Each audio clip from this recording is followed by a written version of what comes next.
श्री स्वामी समर्थ. जय जय स्वामी समर्थ.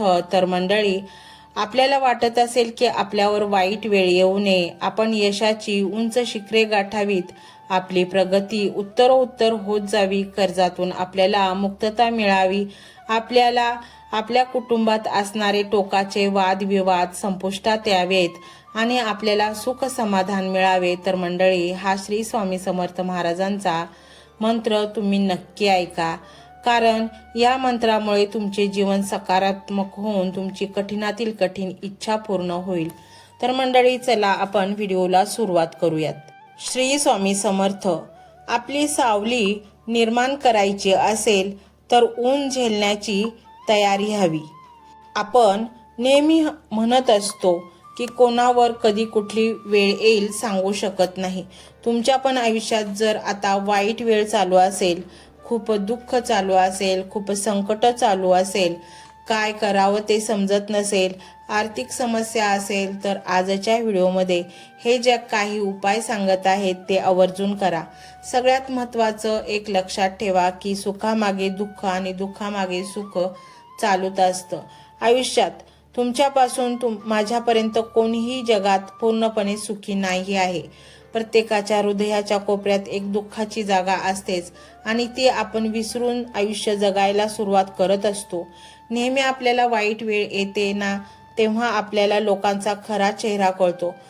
कोण आपलं आहे, कोण परक आहे याची जाणीव होते.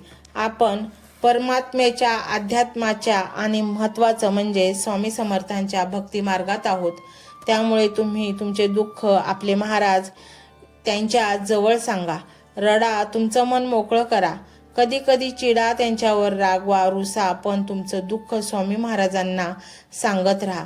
आयुष्यात तुमचं दुःख, तुमचा त्रास अशा लोकांना कधीही सांगू नका जे तुमचं रडून ऐकतील आणि हसून इतरांना सांगतील. तर जे स्वामी भक्त आहेत, ज्यांना खूप दुःख आहे, त्यांना नेहमी असं वाटत राहतं की मीच का, मलाच का बरं इतक्या अडचणी, महाराज मी तुमची इतकी सेवा करते, मलाच का दुःख, माझ्याच मनातील इच्छा का नाही होत पूर्ण, असे आपण नेहमी म्हणत असतो. पण तुम्हाला माहीत आहे का, हे चक्र आहे, हे कर्म आहे. कर्म इतकं गोल आहे ना, ते घुमून फिरून तुमच्याकडेच येणार आहे. आपण नेहमी जन्माला येतो तर मागच्या जन्माचं काही ना काही संचित घेऊन येत असतो. आणि नेहमी लक्षात ठेवा की तुमच्यामध्ये आणि महाराजांमधला जे अंतर आहे ते तुमचं कर्म आहे. कर्माच्या फेऱ्यापासून कोणीही चुकलेलं नाही आहे. प्रत्येकाला योग्य वेळ आल्यावर आपापल्या कर्मानुसार फळ मिळतच असतं. आता तुम्ही म्हणाल की कर्म तर ठीक आहे, पण आता बघा मागच्या जन्मात आपण काय केलं आहे माहिती नाही, पण या जन्मात तुम्ही खूप चांगले असाल, खूप चांगले कर्म करत असाल, पण फक्त सेवा करून काही होत नाही. तुमचे सर्व कर्मही चांगले असणं तेवढंच महत्त्वाचं असतं. तुमचे खूप चांगले दिवस चालू आहेत किंवा तुमची अडचणी असेल, तुम्ही दुःखात असाल, तुम्ही त्रासात असाल, मग ते शारीरिक असो, मानसिक असो किंवा आर्थिक असो, कुठलेही संकट असेल. म्हणजेच काय, आता कधी कधी असं होतं ना की देवाला दिवा पण लावू वाटत नाही. कधी कधी असं होतं की नको, मला काहीच करायचं नाही, नको तो दिवा, नको काही, नको आपल्याला, असं वाटतं कधी कधी की देवच नाहीये, एवढ्या अडचणी माझ्या आयुष्यात का, किंवा नाही तो दिवसच नाहीये, किंवा त्याने सगळं दुःख मलाच दिलं आहे. तुम्हाला एक सांगू का, तुमचं मन प्रसन्न करून घेण्यासाठी काहीही झालं, कितीही काही प्रॉब्लेम असेल तरी सुद्धा सकाळचं संध्याकाळ देवासमोर दिवा लावत जा. पशुपक्ष्यांना धान्य खायला देत जा. थोडक्यात काय, तुमच्याकडून जेवढं होईल यथाशक्ती दान करत जा. एखाद्या गरिबाला दान केल्याने तुम्हाला पितृदोष यासारख्या दोषातूनही मुक्तता मिळू शकते. तुम्हाला माहिती आहे का, कधी कधी पितृदोषाचं सुद्धा कारण असतं की त्याच्यामुळे तुमची कुठलीच कामं पूर्ण होत नाहीत. पितृदोष असेल तर सगळ्या कामासाठी अडचणी येतात, सगळं चक्र बदलून जातं, होत्याचं नव्हतं होऊन जातं. तुम्ही जेव्हा गोरगरिबाला खाऊ घालताना, मग तुम्ही कुठल्या धार्मिक स्थळी गेलात, मंदिराच्या बाहेर गोरगरीब बसलेले असतात, त्यांना तुम्ही यथाशक्ती दान करा किंवा खाऊ घाला. यामुळे त्याचे आशीर्वाद तुम्हाला मिळतील आणि जो काही त्रास आहे, तुम्हाला काही दोष लागला आहे पितरांचा, तर तो खूप प्रमाणात कमी होतो. अमावस्येच्या दिवशी तर आवर्जून पितरांसाठी काही ना काही फुल ना फुलाची पाकळी तुम्ही दान करायला सुरुवात करा. त्याच्याबरोबर दुसरं असं की तुमच्या कुळदेवीची सेवा, तुम्ही कुळदेवीची सेवा मान सन्मानाने करताय का? 75% लोकांना अजून कुळदेवी पण माहीत नाही. तर त्यांनी दुर्गा सप्तशतीचा एक पाठ करा किंवा महिन्याला एक पारायण करा. दररोज नवारण मंत्र किंवा तुमचे कुळस्वामिनीचा जो मंत्र आहे त्याचं पठण करा. किंवा तुम्हाला वेळ नसेल तर किमान 11 वेळा देवपूजा करताना श्री कुलदेवताय नमः या मंत्राचा जप करा. ही कुळाचा उद्धार करणारी आहे, ती कुळाचं रक्षण करणारी आहे. तेव्हा त्यांची सेवा तुम्ही करता का? नाही होत तुमच्याकडून सेवा म्हणून या सगळ्या अडचणी आलेल्या आहेत. त्याचबरोबर वास्तूमध्ये बरेच काही दोष असतात. त्याच्यातला सगळ्यात महत्त्वाचा दोष काय तर ईशान्येच्या कोपऱ्यात देवघर. जिथे असायला हवं तिथे देवघराच्या जागी टॉयलेट बाथरूम असतं. हा इतका मोठा वास्तू दोष आहे की भले तुमचे भाड्याचे घर असो किंवा स्वतःचं घर असो, किंवा चुका जर घडत असतील ना, किंवा जर करत असाल ना तुम्ही, तर तुम्ही कितीही स्वामींची सेवा करा, तुमची प्रगती नाही होणार. हे दोष तुम्हाला आधी घालवावे लागतील. त्याच्यासाठी तुम्हाला आधी आपल्या पितरांची सेवा, नंतर कुळदेवता कुळदेवींची सेवा, त्यांचा मान सन्मान दरवर्षी मूळ पीठावर जाऊन करावा लागेल. आई भगवतीचा मान सन्मान तुम्ही करता का? तुम्हाला नाही शक्य होत तर तुमच्या घरातलं कोणी जातं का? जसे सासू सासरे, तुमचा नवरा जातो का ते बघा. तिथे जाऊन देवी समोर नतमस्तक होणं गरजेचं आहे. तुम्हाला बघा काय होतं ना, 1000 रुपये घरात येतात दिवसाला आणि त्याच्यातले तर 500 रुपये खटकन जातात. आले कुठे गेले कुठे कळत नाही. त्याचं कारण आवक येते पण तेवढ्या दुपटीने ती जाते सुद्धा. तर त्याच्यासाठी ह्या काही गोष्टी आहेत, जसे दानधर्म असो, कुळदेवीची सेवा असो, पितरांची सेवा असो, हे खूप महत्त्वाचं असतं. आणि सगळ्यात महत्त्वाचं असतं की आपले जे काही कर्म आहे, आपण माणूस आहोत, आपल्याकडून चुका होतातच. कोणीच नाही असं इथे जगात की ज्याच्याकडनं चुका झालेल्या नाहीत. तुमच्याकडून किती पण चुका, त्रास तुम्हाला झाला असेल, काही पण असो, गुरु तुम्हाला तारणारा असतो. गुरूंची सेवा करणं महत्त्वाचे असते. तुम्हाला कुठलाही गुरु असो, तुमची रास कुठली पण असो, तुमच्यावर जेव्हा गुरुबळ तुमचं प्रबळ बक्कळ असेल, प्रभावी असेल, तेव्हा तुमच्या आयुष्यात कधीही कुठलीच अडचण येणार नाही. आणि आली तरी ते महाराज तारून नेतील. ज्यावेळी तुम्ही खूप संकटात असतात, तुम्हाला कोणताच मार्ग दिसत नाही, सर्व काही नको नको असे वाटते, त्यावेळी फक्त तुम्ही थोडा वेळ गुरूंचे नामस्मरण करायला सुरुवात करा. थोडेसे मन शांत झाल्यानंतर तुम्ही स्वतःला बोलायला चालू करायचे की हो, हेही दिवस संपणार आहेत, माझे गुरु माझ्या जवळ आहेत, नक्कीच ते मला तारणार आहेत, यातूनही काहीतरी चांगले घडणार आहे, माझे सर्व काही चांगले होणार आहे, असे तुम्ही स्वतःला बजावायचे आहे. आणि मग बघा, तुम्हाला शांततेचा अनुभव होईल. मार्ग नक्कीच तुम्हाला दिसायला सुरुवात होईल. फक्त तुम्ही थोडेसे शांत होऊन गुरुचे नामस्मरण करा. आणि महत्त्वाचे म्हणजे स्वतः चांगले कर्म करायला, एखाद्याला मदत करायला सुरुवात करा. बघा, मार्ग आपोआप सापडत जातील. वाईट दिवसामध्ये तुमचं कर्म, तुमचं आचरण, तुमचे विचार, तुमचे दानधर्म, तुमची सेवा कधीच थांबवू नका. आणि हीच खरी वेळ असते तुमच्या परीक्षेची. कधी कधी असे होते ना की जेव्हा तुम्ही दुसऱ्यांचं दुःख ऐकता, वाटतं की बापरे महाराज, मी खूप सुखात आहे, मला तुम्ही हा त्रास दिलेला नाही.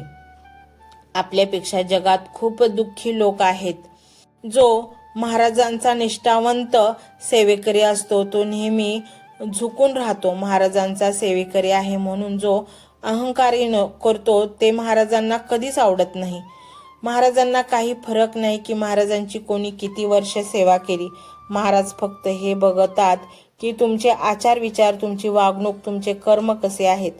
जो इतरांना मदत करतो, माणुसकीच्या नात्याने इतरांसाठी झटतो, तो भक्त महाराजांना आवडतो. तुमच्या एका सेवेमुळे तुम्ही जर कोणाला तरी महाराजांच्या सानिध्यात आणता, त्याला सांगता की बाबा तू ना अडचणीत आहेस ना, तुम्ही सेवा कर, बघ किती फरक पडेल. जेव्हा तुम्ही त्याला अडचणीतून काढता तेव्हा तुमच्या आयुष्यात कुठलीच अडचण महाराज ठेवत नाहीत. फक्त महाराजांनी माझं चांगलं केलं, मला महाराज माझ्याचपर्यंत ठेवायचं आणि आपली सेवा कोणाला सांगू नये. किंवा तुम्ही काय सेवा करता बघा, तुम्ही जी सेवा करता त्याचा गावभर बोबाटा करायचा नाही, पण हो मला माहीत नाही ना की या सेवेमुळे माझं चांगलं झालं तर 4 लोकांना नक्की सांगा. नाही तर मग लपून छपून सेवा करायची आणि महाराज माझं चांगलं करा असं नाही. अशा वेळेस नाही, एखाद्या गरीबाला, एखाद्या गरजूला, ज्याला खरंच महाराजांची गरज आहे त्यांना सेवेचे मार्गदर्शन करा, त्याला सेवा सांगा. आणि सगळ्यात महत्त्वाचे एक सांगायचे आहे की सेवा सांगताना तुम्ही किती सेवा करता की फक्त याचं त्याचं पाहून सेवा सांगता हे सर्व महाराजांना माहीत आहे. त्यामुळे तुम्ही 10% जरी सेवा करत असाल तर तुम्ही लोकांना सांगा ज्यांना काहीच माहिती नाही सेवेबद्दल. त्याच्यामुळे आपण लोकांना अजून चुकीचं सांगतो आणि ते बिचारे भोळे भाबडे लोक आपल्यावर विश्वास ठेवून सेवा करतात आणि त्याचं काही चुकलं तर अर्थात त्याची सेवा चुकते आणि त्याचे कुठेतरी दोष असतात ते आपल्याला लागतात. तुम्ही योग्य मार्गदर्शन केले तर इतरांनी केलेल्या सेवेचे पुण्य देखील तुम्हाला मिळतं. त्यामुळे सेवा सांगताना योग्य पद्धतीने इतर लोकांना सांगा. कोणाचंही वाईट करायला जाऊ नका, कारण त्याच्या मागे तुमचं पण वाईट होईल. करायचं असेल तर चांगलं करा. ही वाईट वेळ आहे, या वाईट वेळात पण कुठल्याच गोष्टींच्या पाठीमागे लागू नका. स्वामी महाराज आहेत, कुळदेवी आहे आणि पितरांची सेवा करायला चुकू नका. हे खूप महत्त्वाचं आहे. याने बघा खूप फरक पडेल, तुमच्या खूप अडचणी नक्कीच कमी होतील. तर आजची ही माहिती तुम्हाला कशी वाटली कमेंटमध्ये सांगा. आणि श्री स्वामी समर्थ महाराजांचा हा मंत्र संपूर्ण ऐकण्यास अजिबात विसरू नका. त्यामुळे तुमची मोठ्यातील मोठी इच्छा क्षणात पूर्ण होईल. हा मंत्र मोबाईलवर लावायचा आहे. डोळे घट्ट मिटून घ्यायचे आहेत. डोळ्यांसमोर स्वामींची मूर्ती आणायची आहे आणि स्वामींना प्रार्थना करायची आहे. हे स्वामी महाराजा, माझे हे संकट दूर कर, माझी ही इच्छा पूर्ण कर, माझे कुटुंब सुखासमाधानाने राहू देत. मंडळी, स्वामी हे भक्तवत्सल आहेत. ते भक्तांवर खूप प्रेम करतात. त्यांनी आपल्या भक्तांना बाळ मानलेले आहे आणि आई बाळाची इच्छा तर पूर्ण करणारच. त्यामुळे स्वामी तुम्हाला नक्कीच मदत करतील. मंडळी, एवढं सगळं करायला अर्धा मिनिट खूप झाला आणि एवढा वेळ तर तुमच्याकडे असेलच. बाकीचा सर्व व्हिडिओ तुम्ही मोबाईलवर सोडून द्या, तो त्याची पॉझिटिव्हिटी पसरवत राहील. तुम्ही दैनंदिनी कामं करता करता त्या मंत्राचे श्रवण करा आणि मनातल्या मनात जप देखील करा. फायदा नक्कीच होईल. ही डिजिटल सेवा आहे. आज या व्हिडिओच्या माध्यमातून स्वामींचे विचार तुमच्यापर्यंत पोहोचले आहेत. जर तुम्हाला मनापासून वाटत असेल की या विचारांनी तुमच्या मनाला उभारी दिली आहे, तुम्हाला जगण्याचे बळ दिले आहे, तर तुम्ही सुद्धा या ज्ञान यज्ञात आपली समिधा अर्पण करू शकता. पूर्वी लोक मंदिरात जाऊन दानपेटीमध्ये गुप्तदान करत असत, कारण गुप्तदानाचे फळ अनंत असते. आजच्या युगात व्हिडिओच्या खाली जे सुपर थँक्सचे बटन आहे ते एका डिजिटल दानपेटी सारखेच आहे. जर तुमची इच्छा असेल आणि तुमची परिस्थिती असेल तर यथाशक्ती, मग ती रक्कम कितीही छोटी असो वा मोठी, तुम्ही या सुपर थँक्सच्या माध्यमातून स्वामींच्या कार्यासाठी अर्पण करू शकता. हे पैसे कोणाच्या वैयक्तिक फायद्यासाठी नाही, तर हे विचार, ही सकारात्मक ऊर्जा अशाच लाखो दुःखी लोकांपर्यंत पोहोचवण्यासाठी वापरली जातील. लक्षात ठेवा, सक्ती नाही तर भक्ती महत्वाची आहे. ज्याला वाटतं की स्वामींनी मला मार्ग दाखवला म्हणून कृतज्ञता म्हणून मी हे फुल ना फुलाची पाकळी अर्पण करतो, त्यांनीच या बटनावर क्लिक करून आपले योगदान द्यावे. तुमची ही छोटीशी मदत कोणाचे तरी आयुष्य बदलणाऱ्या व्हिडिओच्या निर्मितीसाठी मोलाचे ठरेल. तसेच या व्हिडिओला लाईक करणे म्हणजे केवळ एक बटन दाबणे नव्हे, तर या सकारात्मक ऊर्जेला दुजोरा देणे आहे. जेव्हा तुम्ही लाईक करता तेव्हा तुमची विश्वाला सांगता की हो, माझा स्वामींवर विश्वास आहे. आणि शेअर करणे म्हणजे काय, तर पुण्य वाढणे. जर तुम्हाला वाटत असेल की तुमच्या एखाद्या मित्राला, नातेवाईकाला किंवा ओळखीच्या व्यक्तीला सध्या आधाराची गरज आहे, तर त्यांना हा व्हिडिओ नक्की पाठवा. कदाचित तुमचे एक शेअर करण्याचे कर्म त्यांना आत्महत्येसारख्या विचारांपासून परावृत्त करू शकेल किंवा त्यांना नैराश्यातून बाहेर काढेल. पुण्य फक्त अन्नदानानेच नाही तर विचारदानाने सुद्धा मिळते. म्हणून संकोच न करता हा व्हिडिओ तुमच्या जवळच्या लोकांपर्यंत पोहोचवावा. आणि हो, स्वामींच्या या दरबारात रोज हजेरी लावण्यासाठी चॅनलला सबस्क्राईब करा व बेल आयकॉनचे बटन देखील प्रेस करा. जेव्हा स्वामींचा संदेश येईल तेव्हा सर्वात आधी तो तुमच्यापर्यंत पोहोचेल. ही घंटा म्हणजे मंदिराची घंटा आहे, जी वाजवल्याने मनाला जाग येते. आणि सर्वात महत्त्वाचे म्हणजे तुमचा संवाद. खाली कमेंट बॉक्समध्ये तुमचा अनुभव नक्की मांडा. तुमच्या मनात काय चाललं आहे, तुम्हाला स्वामींची प्रचिती कधी आली आहे, कशी आली आहे ते लिहा. जेव्हा तुम्ही श्री स्वामी समर्थ किंवा भिवू नकोस मी तुझ्या पाठीशी आहे असं लिहून कमेंट करता तेव्हा ते केवळ शब्द नसतात तर ती लिखित जप असतो. तुमच्या त्या कमेंटकडे पाहून दुसऱ्या एखाद्या भक्ताला प्रेरणा मिळू शकते. तुमची एक कमेंट हजारो लोकांचा विश्वास वाढवू शकते. त्यामुळे लाजू नका, मोकळ्या मनाने व्यक्त व्हा. इथे कोणी कोणाला जज करत नाही. आपण सर्वजण त्या एकाच माऊलीचे लेकरे आहोत. तुमचा हा प्रतिसादच या कार्याला पुढे नेण्याची प्रेरणा देतो. तर पाहूया तो शक्तिशाली रहस्यमय मंत्र काय आहे. तो मंत्र असा आहे.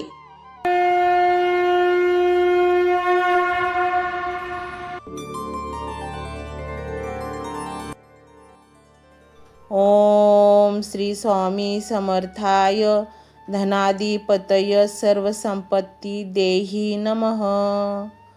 ओम श्री स्वामी समर्थाय धनाधिपतय सर्वसंपत्ती देही नमः. ओम श्री स्वामी समर्थाय धनाधिपतय सर्वसंपत्ती देही नमः. ओम श्री स्वामी समर्थाय धनाधिपतय सर्वसंपत्ती देही नमः. ओम श्री स्वामी समर्थाय धनाधिपतय सर्वसंपत्ती देही नमः. ओम श्री स्वामी समर्थाय धनाधिपतय सर्वसंपत्ती देही नमः. ओम श्री स्वामी समर्थाय धनाधिपतय सर्वसंपत्ती देही नमः. ओम श्री स्वामी समर्थाय धनाधिपतय सर्वसंपत्ती देही नमः. ओम श्री स्वामी समर्थाय धनाधिपतय सर्वसंपत्ती देही नमः. ओम श्री स्वामी समर्थाय धनाधिपतय सर्वसंपत्ती देही नमः. ओम श्री स्वामी समर्थाय धनाधिपतय सर्वसंपत्ती देही नमः. ओम श्री स्वामी समर्थाय धनाधिपतय सर्वसंपत्ती देही नमः. ओम श्री स्वामी समर्थाय धनाधिपतय सर्वसंपत्ती देही नमः. ओम श्री स्वामी समर्थाय धनाधिपतय सर्वसंपत्ती देही नमः. ओम श्री स्वामी समर्थाय धनाधिपतय सर्वसंपत्ती देही नमः. ओम श्री स्वामी समर्थाय धनाधिपतय सर्वसंपत्ती देही नमः. ओम श्री स्वामी समर्थाय धनाधिपतय सर्वसंपत्ती देही नमः. ओम श्री स्वामी समर्थाय धनाधिपतय सर्वसंपत्ती देही नमः. ओम श्री स्वामी समर्थाय धनाधिपतय सर्वसंपत्ती देही नमः. ओम श्री स्वामी समर्थाय धनाधिपतय सर्वसंपत्ती देही नमः. ओम श्री स्वामी समर्थाय धनाधिपतय सर्वसंपत्ती देही नमः. ओम श्री स्वामी समर्थाय धनाधिपतय सर्वसंपत्ती देही नमः. ओम श्री स्वामी समर्थाय धनाधिपतय सर्वसंपत्ती देहि नमः। ओम श्री स्वामी समर्थाय धनाधिपतय सर्वसंपत्ती देहि नमः। ओम श्री स्वामी समर्थाय धनाधिपतय सर्वसंपत्ती देहि नमः। ओम श्री स्वामी समर्थाय धनाधिपतय सर्वसंपत्ती देहि नमः। ओम श्री स्वामी समर्थाय धनाधिपतय सर्वसंपत्ती देहि नमः। ओम श्री स्वामी समर्थाय धनाधिपतय सर्वसंपत्ती देहि नमः। ओम श्री स्वामी समर्थाय धनाधिपतय सर्वसंपत्ती देहि नमः। ओम श्री स्वामी समर्थाय धनाधिपतय सर्वसंपत्ती देहि नमः। ओम श्री स्वामी समर्थाय धनाधिपतय सर्वसंपत्ती देहि नमः। ओम श्री स्वामी समर्थाय धनाधिपतय सर्वसंपत्ती देहि नमः। ओम श्री स्वामी समर्थाय धनाधिपतय सर्वसंपत्ती देहि नमः। ओम श्री स्वामी समर्थाय धनाधिपतय सर्वसंपत्ती देहि नमः।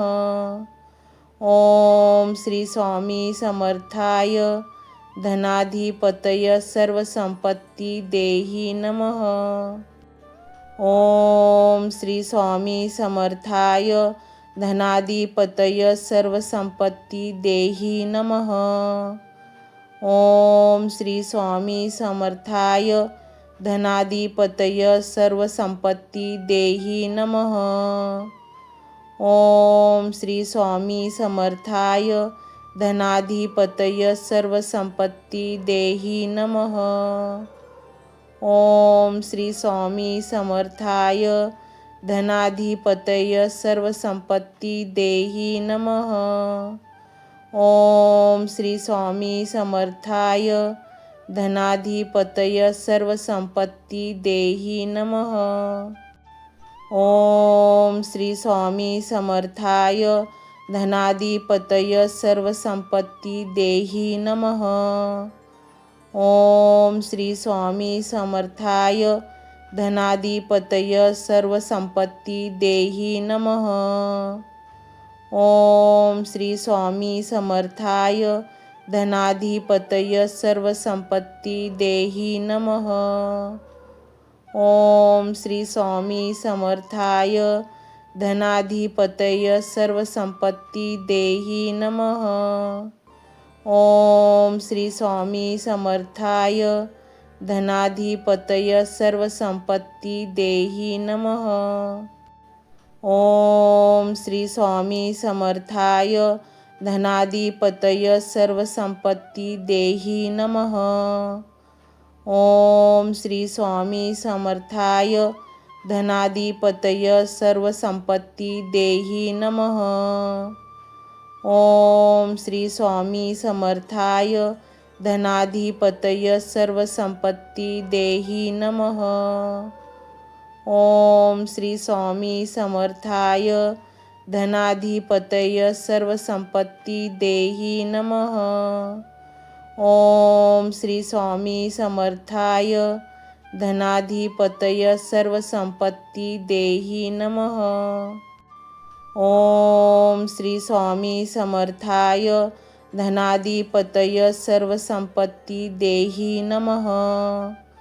ओम श्री स्वामी समर्थाय धनाधिपतय सर्वसंपत्ती देहि नमः। ओम श्री स्वामी समर्थाय धनाधिपतय सर्वसंपत्ती देहि नमः। ओम श्री स्वामी समर्थाय धनाधिपतय सर्वसंपत्ती देहि नमः। ओम श्री स्वामी समर्थाय धनाधिपतय सर्वसंपत्ती देहि नमः। ओम श्री स्वामी समर्थाय धनाधिपतय सर्वसंपत्ती देहि नमः। ओम श्री स्वामी समर्थाय धनाधिपतय सर्वसंपत्ती देहि नमः। ओम श्री स्वामी समर्थाय धनाधिपतय सर्वसंपत्ती देहि नमः। ओम श्री स्वामी समर्थाय धनाधिपतय सर्वसंपत्ती देहि नमः। ओम श्री स्वामी समर्थाय धनाधिपतय सर्वसंपत्ती देहि नमः। ओम श्री स्वामी समर्थाय धनाधिपतय सर्वसंपत्ती देहि नमः। ओम श्री स्वामी समर्थाय धनाधिपतय सर्वसंपत्ती देहि नमः। ओम श्री स्वामी समर्थाय धनाधिपतय सर्वसंपत्ती देहि नमः। ओम श्री स्वामी समर्थाय धनाधिपतय सर्वसंपत्ती देहि नमः। ओम श्री स्वामी समर्थाय धनाधिपतय सर्वसंपत्ती देहि नमः। ओम श्री स्वामी समर्थाय धनाधिपतय सर्वसंपत्ती देहि नमः।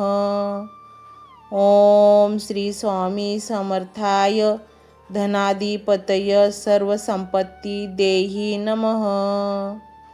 ओम श्री स्वामी समर्थाय धनाधिपतय सर्वसंपत्ती देहि नमः। ओम श्री स्वामी समर्थाय धनाधिपतय सर्वसंपत्ती देहि नमः। ओम श्री स्वामी समर्थाय धनाधिपतय सर्वसंपत्ती देहि नमः। ओम श्री स्वामी समर्थाय धनाधिपतय सर्वसंपत्ती देहि नमः। ओम श्री स्वामी समर्थाय धनाधिपतय सर्वसंपत्ती देहि नमः। ओम श्री स्वामी समर्थाय धनाधिपतय सर्वसंपत्ती देहि नमः।